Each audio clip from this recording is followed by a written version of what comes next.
6 ways to turn desire into gold. The method by which your desire for riches can be transmuted into its financial equivalent consists of 6 definite, practical steps. 1. Fix in your mind the exact amount of money you desire. It is not sufficient merely to say, "I want plenty of money." Be definite about the amount. There is a psychological reason for such definiteness explained in subsequent chapters. 2. Determine exactly what you intend to give in return for the money you desire. There is no such reality as something for nothing. 3. Establish a definite date when you intend to possess the money you desire. 4. Create a definite plan for carrying out your desire and begin at once, whether you are ready or not, to put this plan into action. 5. Now write it out. Write a clear, concise statement of the amount of money you intend to acquire. Name the time limit for its acquisition. State what you intend to give in return for the money, and describe clearly the plan through which you intend to accumulate it. 6. Read your written statement aloud, twice daily. Read it once just before retiring at night, and read it once after arising in the morning. As you read, see and feel and believe yourself already in possession of the money. It is important that you follow the instructions in these 6 steps. It is especially important that you observe and follow the instructions in the 6th step. You may complain that it is impossible for you to see yourself in possession of money before you actually have it. Here is where a burning desire will come to your aid. If you truly desire money so keenly that your desire is an obsession, you will have no difficulty in convincing yourself that you will acquire it.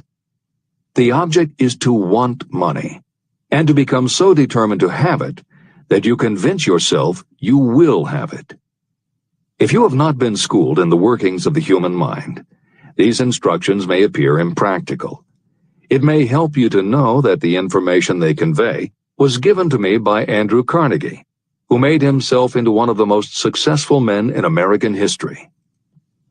Carnegie began as an ordinary laborer in the steel mills, but managed, despite his humble beginning, to make these principles yield him a fortune of considerably more than $100 million. Editor's comment. In today's terms, the value of Carnegie's fortune would be at least $20 billion and probably a good deal more. End of editor's comment.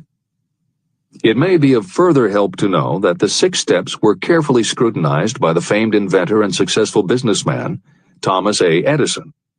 He gave his stamp of approval, saying they are not only the steps essential for the accumulation of money, but also for the attainment of any goal. Editor's comments. In the time since Napoleon Hill wrote these words, advances in our understanding of both the physiology of the brain and the psychology of the mind have yielded a much greater understanding of human motivation. Even so, the methods used by modern motivational experts are essentially the same techniques advised by Hill. Research studies confirm that there is sound psychological basis for doing as Hill advises. Be very specific when setting goals. Perform the physical act of committing those goals to paper, and repeat your stated goal aloud to yourself often. These techniques have gained wide acceptance among modern experts in the field. The psychological principle at work is similar to that which underlies autosuggestion and self-hypnosis, concepts that will be discussed in greater depth in Chapter 5, Autosuggestion, and in Chapter 13, The Subconscious Mind. Hill's instruction to see yourself as you will be when you have already achieved your objective is also a specific technique. Today it is commonly taught by motivational experts under the term creative visualization. In Chapter 4 on faith and in Chapter 5 on autosuggestion, Hill elaborates on his method. Before moving on, the editors would like to reinforce Hill's advice to follow his instructions to the letter. The editors know there is a tendency for the reader to assume that it is enough for them just to intellectually understand a concept. As you read Hill's 6 points, You probably found yourself thinking, "Sure, some people might need to write things down, but I'm not a kid, I get the idea." Or, "Okay, I understand that saying it out loud might help some less sophisticated people, but I already understand the point intellectually." If you feel that way, let us remind you that many of the most successful people whom you admire did not think they were too smart or too sophisticated to follow Hill's instructions. The editors would again point out that if Napoleon Hill believed the actual acts of writing and speaking your goals is important, and if psychologists and motivational experts agree, then you would be foolish not to follow this simple advice. Just do it. This is the end of the editor's comments. The steps call for no hard labor. They call for no sacrifice. To apply them does not call for a great amount of education. But the 6 steps do call for enough imagination to see and to understand that the accumulation of money cannot be left to chance or luck. You may as well know right here that you can never have riches in great quantity unless you can work yourself into a white heat of desire for money and actually believe you will possess it.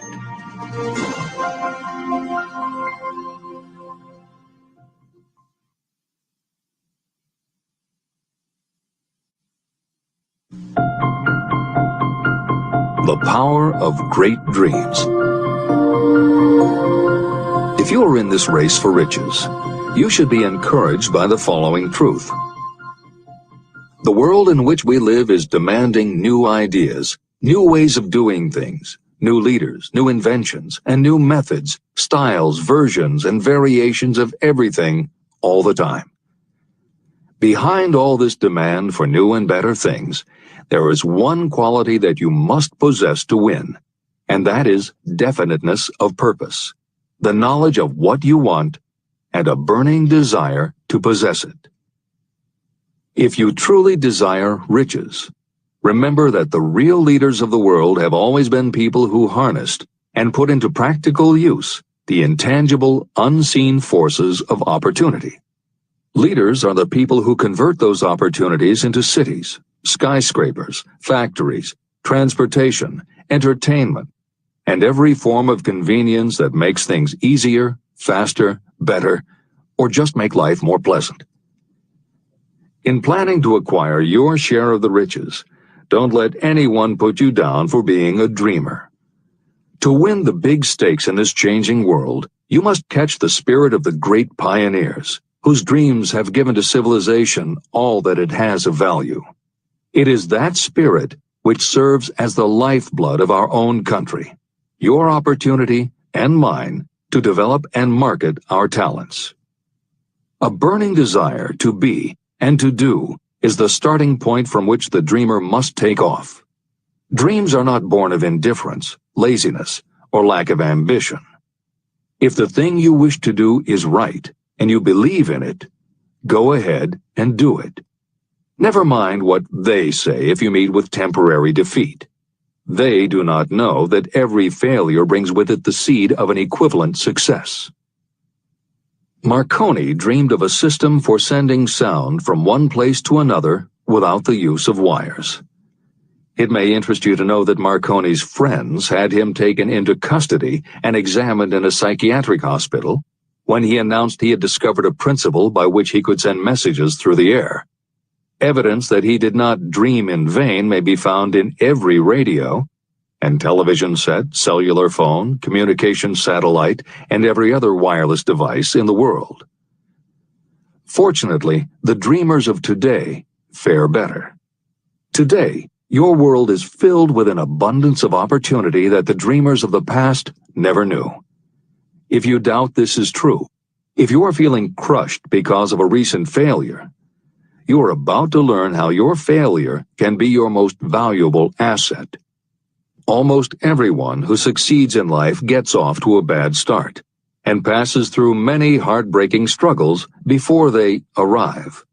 The turning point in the lives of those who succeed usually comes at the moment of some crisis through which they are introduced to their other selves. Editor's comments. Napoleon Hill's concept of the other self is mentioned elsewhere in Think and Grow Rich. but he does not comment on it extensively. The following elaboration is taken from his later writings. You've been thinking about your losses to the exclusion of everything else. The more you concentrate on them, the more you attract other losses. Stop thinking about them and make up your mind that you are going to benefit from your experience. Whatever personal obstacles you face, you must start getting to know that side of your personality that knows no obstacles, that recognizes no defeats. Cultivate a friendship with the other you, so no matter what you're doing, you are allied with someone who shares your goals. All the philosophy and advice about persuading others will be much more useful to you if you practice it yourself. This is the end of the editor's comment. Sidney Porter discovered the genius that slept within his brain only after he had met with great misfortune. He was found guilty of embezzlement and confined to a prison cell in Columbus, Ohio. And it was there that he became acquainted with his other self. He began to write short stories.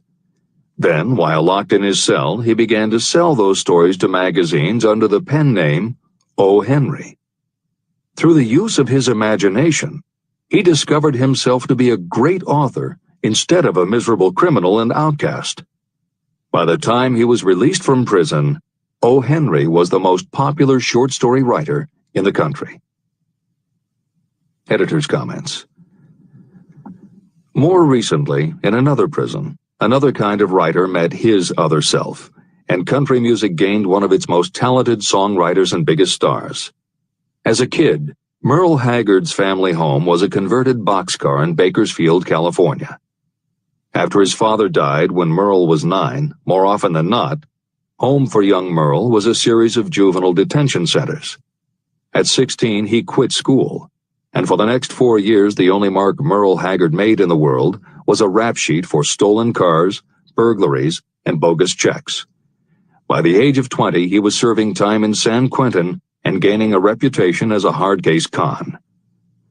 Then he met his other self. Inspired by a concert Johnny Cash played for the inmates, plus conversations with men on death row and the time he spent in solitary confinement, Haggard learned that he had another self, and that self had something to say through his music. When he got out of solitary, Haggard asked for the hardest job the prison had to offer. He enrolled in night school courses at the prison, straightened himself out, and won his parole after 2.5 years. He went back to Bakersfield and dug ditches during the day so he could polish his songwriting and performing at night. Within 3 years, he had a recording contract. Within 5 years, he had his first top 10 hit, and has since gone on to become one of the most influential voices in modern country music. This is the end of the editor's comments. Thomas Edison dreamed of a lamp that could be operated by electricity, and he began where he stood to put his dream into action. He failed more than 10,000 times.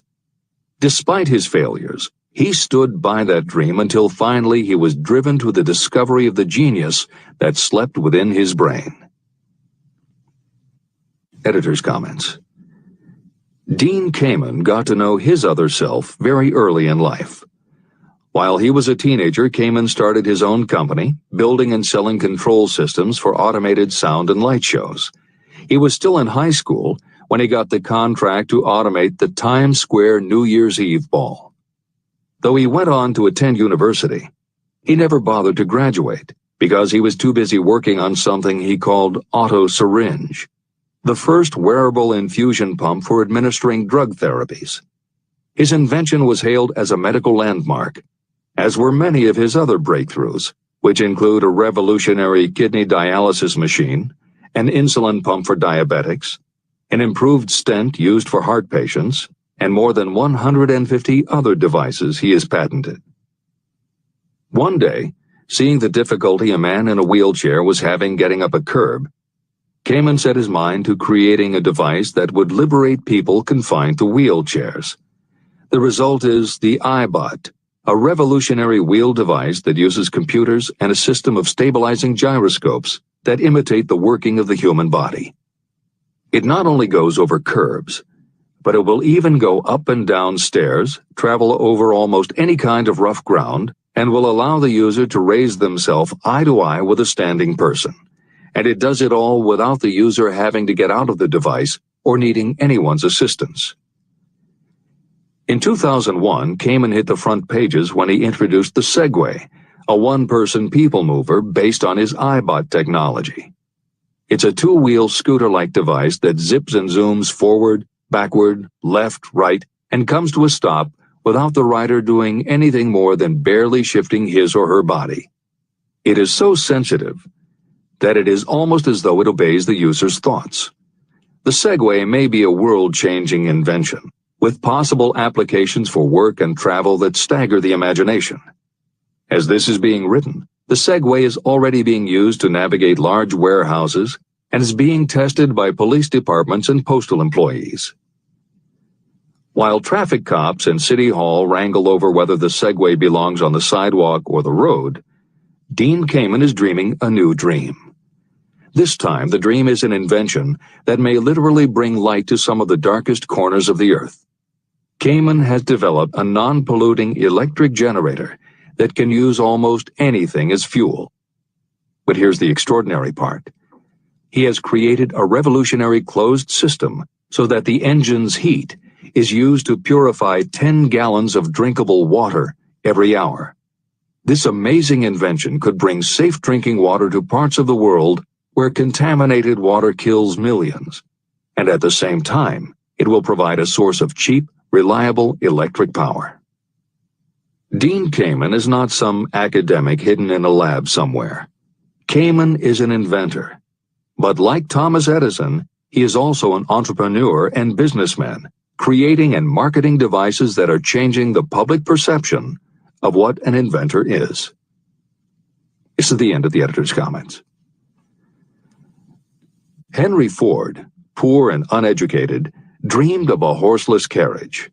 He went to work with what tools he possessed without waiting for opportunity to favor him, and now evidence of his dream belts the entire earth. He put more wheels into operation than any man who ever lived because he was not afraid to back his dreams. Editor's comments. Stephen Jobs and Steve Wozniak, two university dropouts, dreamed of making and selling computers that the average person could use. Like Ford, working with the tools they possessed, they built the first Apple computer in the Jobs family garage. And like Ford, they weren't afraid to back their dreams. After showing their prototype to a local retailer, they got an order for 25 machines. Jobs sold his Volkswagen, and Woz sold his expensive Hewlett-Packard scientific calculator to raise $1,300 to start their new company. They took the money, convinced the local electronics suppliers to grant them a line of credit, and started production of the Apple I. They revolutionized the computer hardware and software industry. Released in 1976 and priced at $666, the Apple I earned them $774,000. 2 years later, they introduced the Apple II, which in the next 3 years earned $140 million. In 1980, Apple went public, and after the first day of trading, the company had a market value of $1.2 billion. Wozniak left the company in 1981, but Jobs pushed through the development of the Macintosh in 1984. In 1985, Jobs left too, but in 1998 he came back to Apple to revitalize the floundering company with the creation of the iMac computers, the animation company Pixar, the iPod, and iTunes. In presenting stories of contemporary successes, the editors have followed Hill's style of using real people to illustrate the principles of success. But Napoleon Hill was granted a rare privilege. Unlike anyone before or after, he had the opportunity to personally meet the most powerful and successful people and learn firsthand the dreams that inspired them, the obstacles that confronted them, and how they found the courage within themselves to overcome their failures. Hill met many of the inventors and the empire builders who laid the foundations of 20th century American industry while they were still news, not history. Then, for more than 25 years, he studied the habits and learned the secrets of the next generations who built on the foundations, forged new industries, devised new systems, and dreamed new dreams. It was only because Hill was given such unprecedented access over such a long period that he was able to compare, contrast, analyze, and then formulate a philosophy of achievement based on the real stories of real people who had used these techniques to create their success. Think and Grow Rich revolutionized self-help writing, and to this day is the standard against which all motivational literature is measured. Its success also helped create the market for the thousands of business biographies that tell in detail how the dreams were born, plans were made, frustrations were faced, and triumphs achieved in every sector of modern business. And because this wealth of information is now available, with little more than the click of a mouse, you can read, hear, or watch today's greatest entrepreneurs and most successful CEOs confirming in their own words the basic truth behind every one of the principles Napoleon Hill explains in this book. The products or services they sell may be different, but the story of their success is the same. Dreams, followed by failures, followed by lessons learned, then success. For every Henry Ford, Thomas Edison, or O. Henry that Napoleon Hill cites to make a point, today there is a Steve Jobs, Dean Kamen, or Merle Haggard proving that Hill's points are still valid. This is the end of the editor's comments. There is a difference between wishing for a thing and being ready to receive it. No one is ready for a thing until they believe they can acquire it. The state of mind must be belief, not mere hope or wish. Open-mindedness is essential for belief. Closed minds do not inspire faith, courage, and belief. Remember, no more effort is required to aim high in life, to demand abundance and prosperity, than is required to accept misery and poverty. A great poet has correctly stated this universal truth through these lines. I bargained with life for a penny, and life would pay no more. However, I begged at evening when I counted my scanty store. For life is a just employer. He gives you what you ask. But once you have set the wages, why, you must bear the task. I worked for a menial's hire, only to learn dismayed that any wage I had asked of life, life would have willingly paid. Desire outwits Mother Nature. As a fitting climax to this chapter, I wish to introduce one of the most unusual persons I have ever known. I first saw him a few minutes after he was born. He came into the world without any physical sign of ears. When pressed for an opinion, the doctor concluded that the child might be deaf and mute for life. I challenged that doctor's opinion. I had the right to do so. I was the child's father. I, too, reached a decision. But I expressed my opinion silently, in the secrecy of my own heart.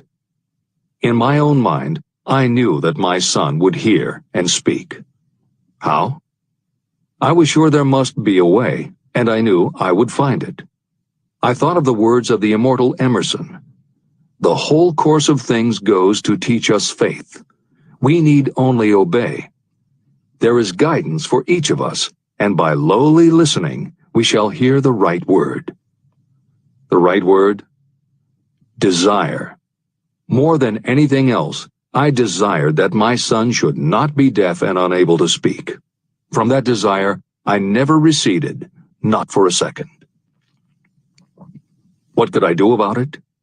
Somehow, I would find a way to transplant into that child's mind my own burning desire for ways and means of conveying sound to his brain without the aid of ears.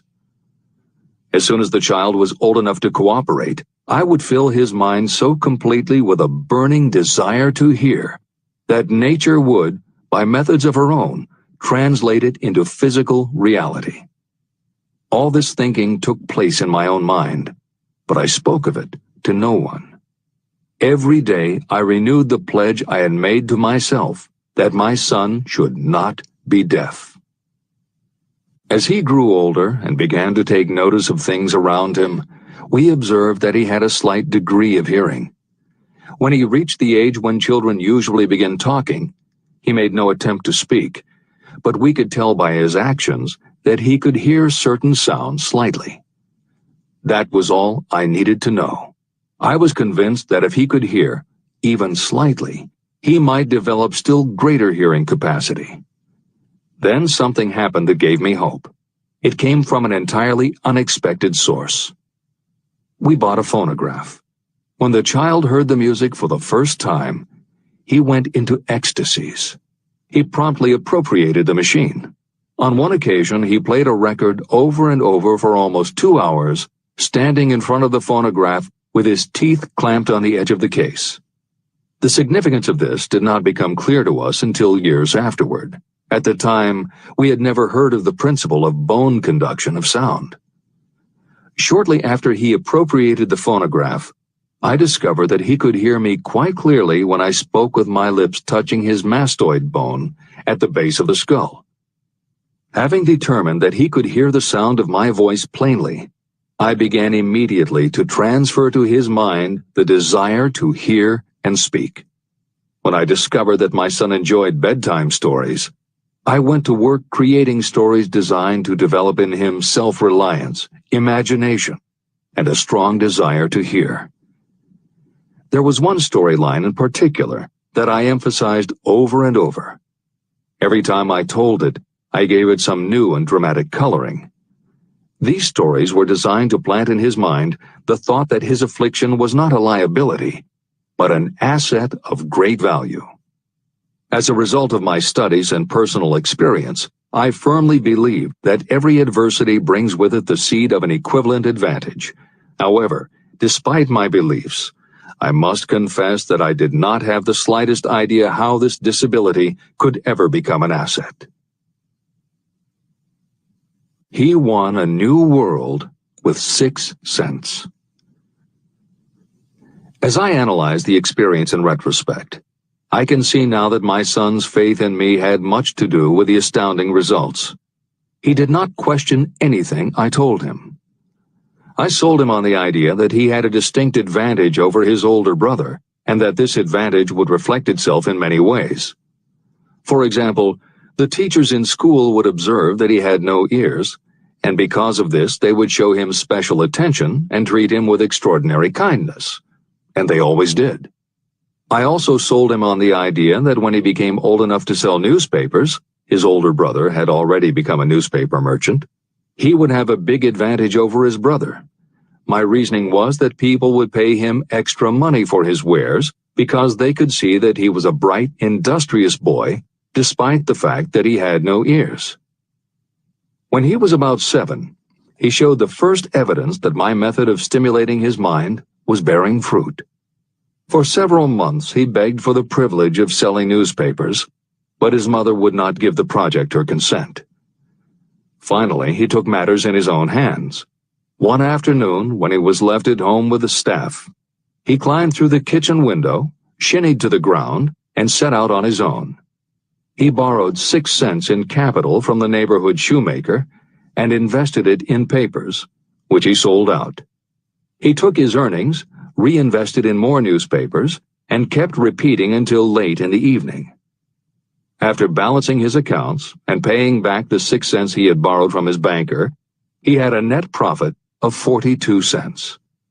When we got home that night, we found him in bed asleep with the money tightly clenched in his hand. His mother opened his hand, removed the coins, and cried. Of all things. To me it seemed she was crying over her son's first victory. My reaction was the reverse. I laughed, for I knew that my endeavor to plant in my son's mind an attitude of faith in himself had been successful. His mother saw in his first business venture a little deaf boy who had gone out in the streets and risked his life to earn money. I saw a brave, ambitious, self-reliant little businessman whose stock in himself had been increased 100%. He had gone into business on his own initiative and had won. I was not only pleased, I was impressed. He had clearly demonstrated the first signs of a resourcefulness that would go with him all through life. The little deaf boy went through grade school, high school, and college without being able to hear his teachers, except when they shouted loudly at close range. He did not go to a school for the deaf, and we did not use sign language. We were determined that he should live like any other boy who could hear and speak. We stood by that decision, although it cost us many heated debates with school officials. While he was in high school, he tried an electronic hearing aid, but it was of no value to him. During his last week in college, something happened that marked the most important turning point of his life.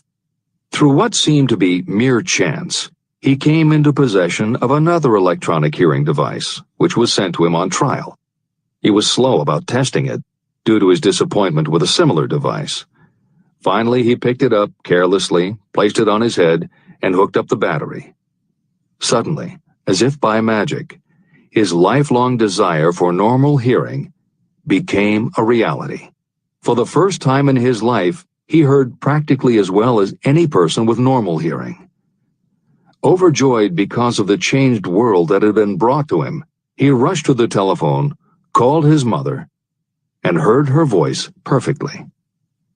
The next day, for the first time in his life, he plainly heard the voices of his professors in class. For the first time in his life, he could converse freely with other people without them having to speak loudly. Truly, he had come into possession of a changed world. His desire was finally paying dividends. But the victory was not yet complete. He still had to find a definite and practical way to convert his disability into an equivalent asset.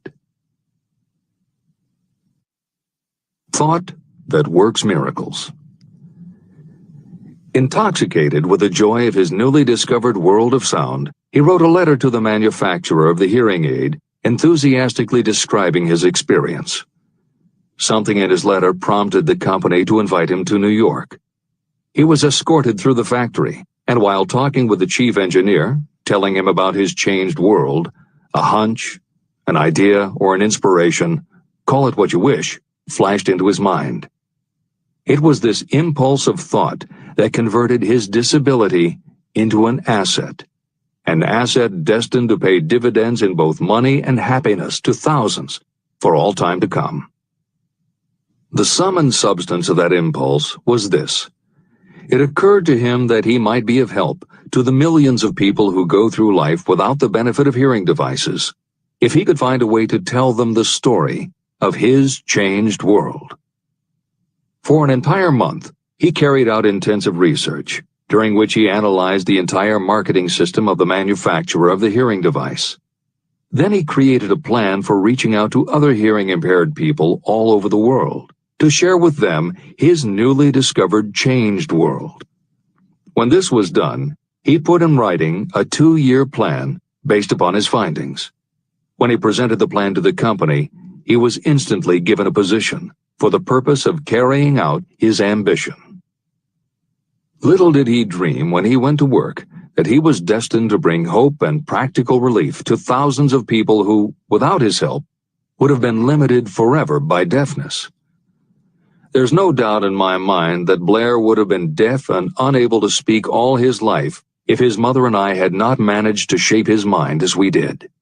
When I planted in his mind the desire to hear and talk and live as other people, there went with that impulse some strange influence that caused nature to become bridge builder and span the gulf of silence between his brain and the outer world. Truly, a burning desire has devious ways of transmuting itself into its physical equivalent. Blair desired normal hearing. Now he has it. He was born with a condition that in those days might easily have sent a person with a less defined desire to the street with a bundle of pencils and a tin cup. The little white lie I planted in his mind when he was a child, by leading him to believe his impaired hearing would become a great asset, has justified itself. I am convinced it is a fact that there is nothing, right or wrong, that belief, plus burning desire cannot make real. These qualities are free to everyone. Editor's comments. As Napoleon Hill was finishing this chapter on desire, it was reported that the famed opera singer Madame Schumann-Heink had died. A passage in her obituary struck Hill as being so appropriate to the subject of this chapter that he was moved to comment as follows. End of editor's comment. One short paragraph in the newspaper story about the famed opera singer Madame Schumann-Heink gives the clue to this unusual woman's stupendous success. I quote the paragraph because the clue it contains is none other than desire. Early in her career, Madame Schumann-Heink visited the director of the Vienna Court Opera to have him test her voice. But he did not test it. After taking one look at the awkward and poorly dressed girl, he exclaimed, none too gently, "With such a face, and with no personality at all, how can you ever expect to succeed in opera? My good child, give up the idea. Buy a sewing machine and go to work. You can never be a singer." Never is a long time. The director of the Vienna Court Opera may have known much about the technique of singing, but he knew little about the power of desire when it assumes the proportion of an obsession. If he had known more of that power, he would not have made the mistake of condemning genius without giving it an opportunity. Editor's comments.